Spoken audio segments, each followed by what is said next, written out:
Will there be a major recall for the 2024 Toyota Tacoma due to transmissions failing?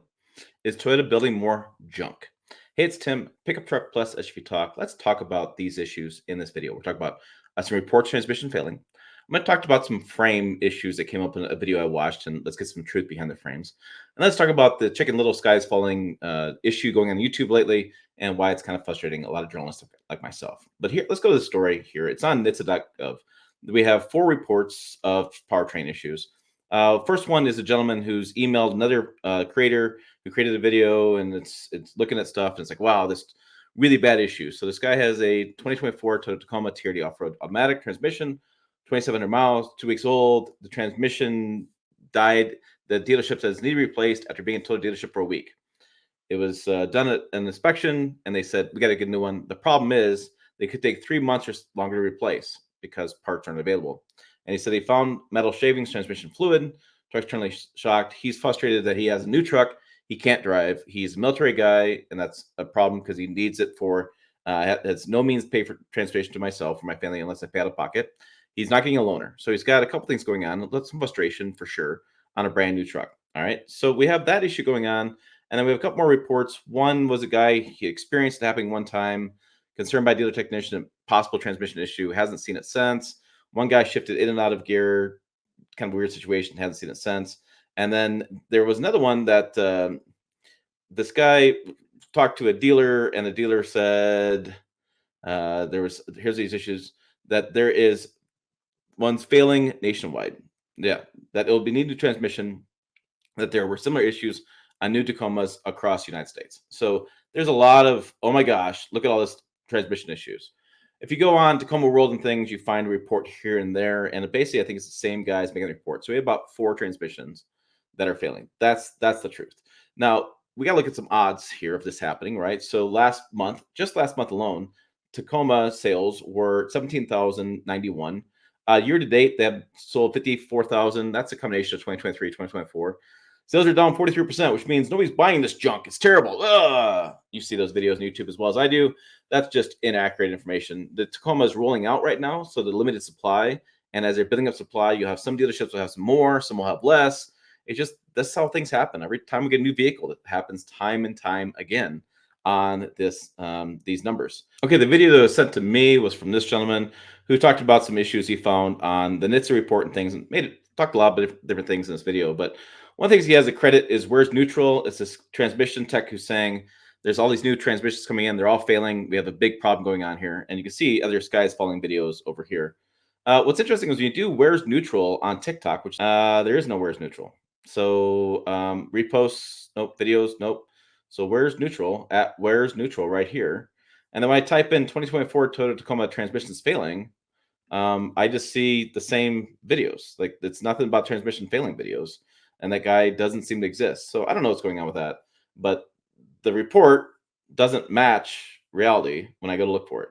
Okay.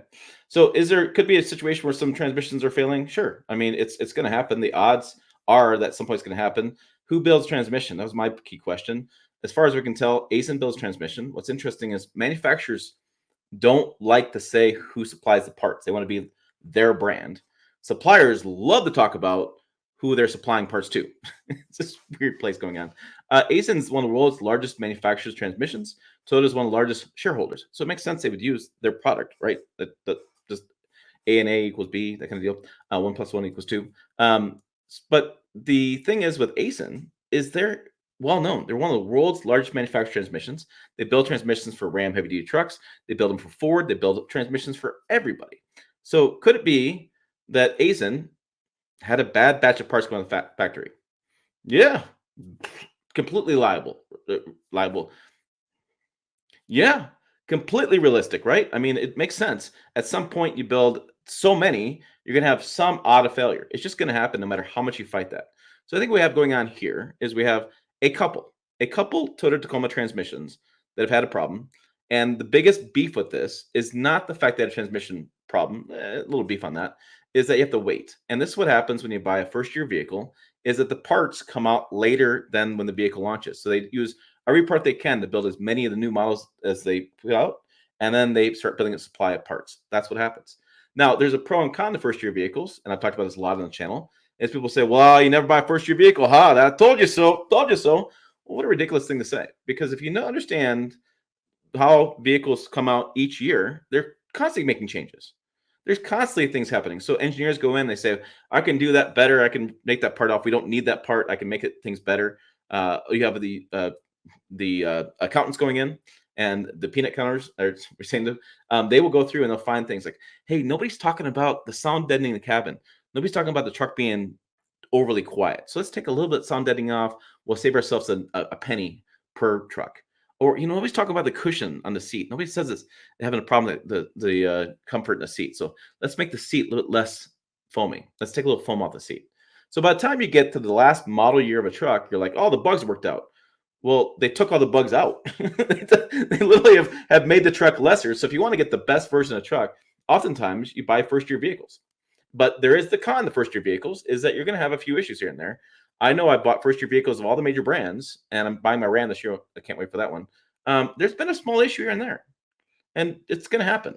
The odds are that it's going to happen. There's no argument about that. So we have new sales coming out. We have this guy that I can't find, right? We have a couple NHTSA complaints. So really, we don't have a big story here. But let's talk about something else that came up in this video.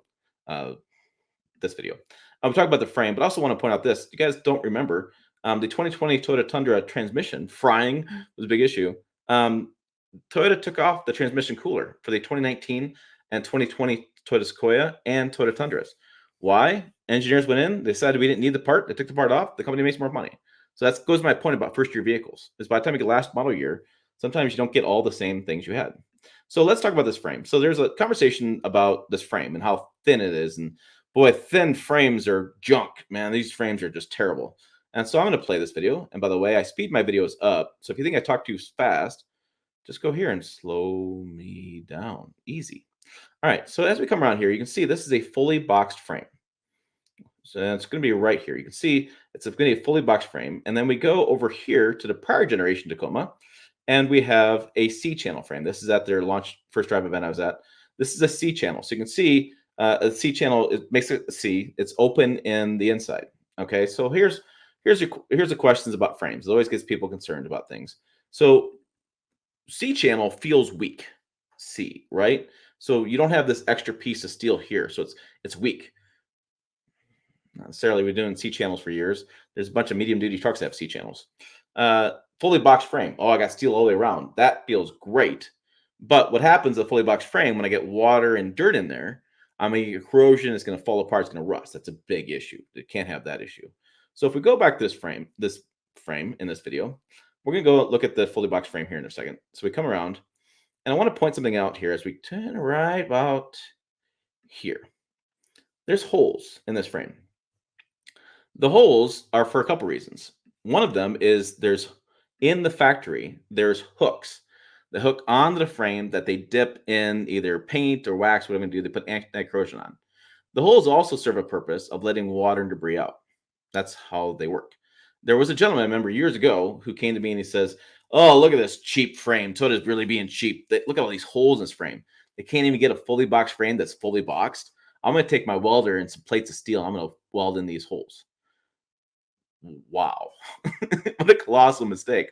Here's why. When you're framing, when you weld on a piece of steel on frame, you're actually burning off the anti-corrosion material, and you're actually adding additional air into the metal. So you're actually creating more spots for additional corrosion. And then you have no spots for any oil or water or mud to get them out. So you're creating more of a problem if you do this. And like I said, there's a reason why there's holes in a frame for dual purpose. And then Toyota has also gone a step further and made these frames even better and lighter. And people are saying, well, this lightness, the light is just, you can't have light frames. That's just a big problem. Well, you can. You can, and here's why. About 2014, remember Ford was doing this, other brands were doing this. They started using what's called high-strength steel. And it's interesting because there was a steel advocacy group that was talking about this because it's 2014, if you recall, the F-150 went aluminum. And there's a lot of conversation, back and forth, aluminum, steel, what's stronger? Well, here's the deal. High-strength steel has been working on for a while now. We've made some improvements to alloys and things.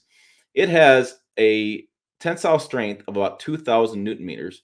I think it's Newton meters. You guys can correct me in the comments. Versus 600 to 600 Newton meters for mild strength steel. So we have high strength steel is thinner, as you can see by the little picture here, and it's stronger. So going thin isn't necessarily a problem. You're actually making it stronger.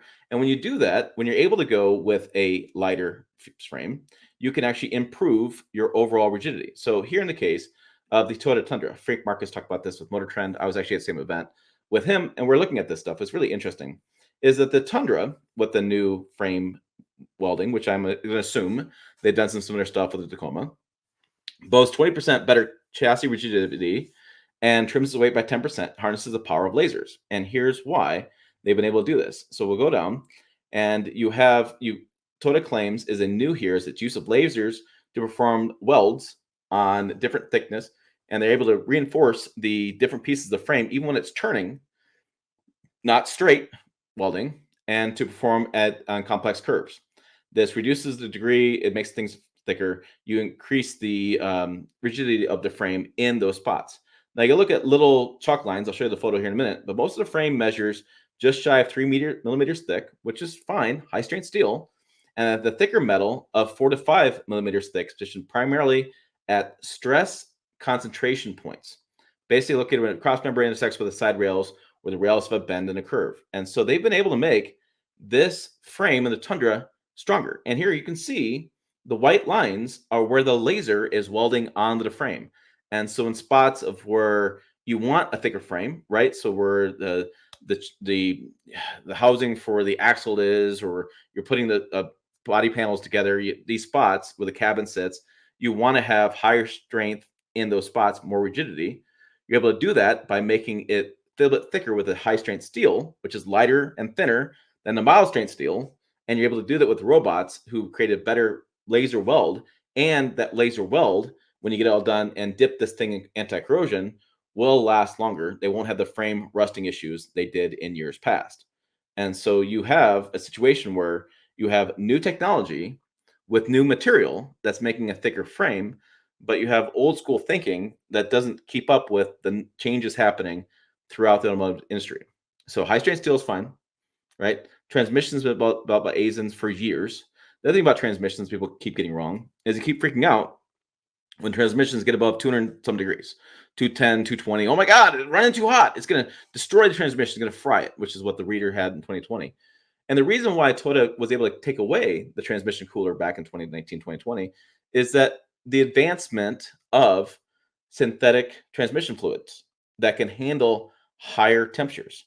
So oil companies are working diligently every day to create new products that actually can run at higher temperatures, that don't have the problems the other products they used to have in years past, that last longer, that run higher temperatures, that can make better durability and also have less heat, which increases the fuel economy.